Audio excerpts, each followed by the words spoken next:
Teman-teman, pernahkah kalian berpikir mengapa gedung-gedung tinggi sangat marak di abad ini? 3 dekade ke depan, kita akan menghadapi salah satu masalah terbesar, yaitu bumi kita tidak hanya makin sempit, tapi juga makin padat.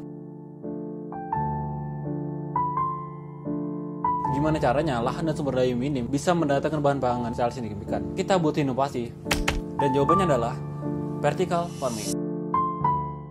Vertical farming itu basically kamu bertani, tapi dengan cara lag system, menanam rempah-rempah secara vertikal. Dibandingkan dengan pertanian konvensional yang menggunakan tanah sebagai media, kita di sini menggunakan busa untuk pertanian, yang artinya sangat higienis, tidak kotor, dan tidak makan tempat. Apalagi di tahun 2050, populasi global semakin meledak. Untuk mencukupi kebutuhan pangan, kita butuh output 70% lebih besar dari pertanian yang kita punya sekarang. Coba taruh ini di dalam perspektif kita. Ini adalah tantangan yang dihadapi oleh industri pertanian kita saat ini. Berikut ini adalah alasan mengapa UMKM ini patut untuk kamu bangun. Menurut opini gue secara pribadi. Pertama, UMKM ini sangat cocok untuk kamu yang baru terjun di industri ini, di mana kamu tidak perlu berinvestasi besar-besaran untuk memulai berkarya dari nol. Kedua, dibandingkan dengan pertanian konvensional, penggunaan air di sini jauh lebih efisien. Kita bisa menghemat sumber daya hingga 90%. Ketiga, sekarang kita tidak perlu lagi takut dengan tikus dan hama lainnya, karena kita tidak menanam di sawah. Bahan pangan aman, bahan pangan sehat 100% tanpa pestisida. Keempat, tak perlu takut akan iklim dan cuaca. Kita bisa menggandingkan sinar matahari dengan substitusi artifisial seperti full spectrum LED, sehingga bisa mudah beradaptasi. Di luar negeri seperti Tokyo, mereka memasang vertical farming ini seperti di tempat-tempat kosong bawah tanah kayak tempat parkir atau ruang-ruang kantor yang tidak terpakai. Dan yang terakhir, dibandingkan dengan negara lainnya, Indonesia masih jauh tertinggal. Sehingga ini menjadi peluang yang besar untuk teman-teman yang mau terjun di industri ini. Jadi pertanyaannya adalah,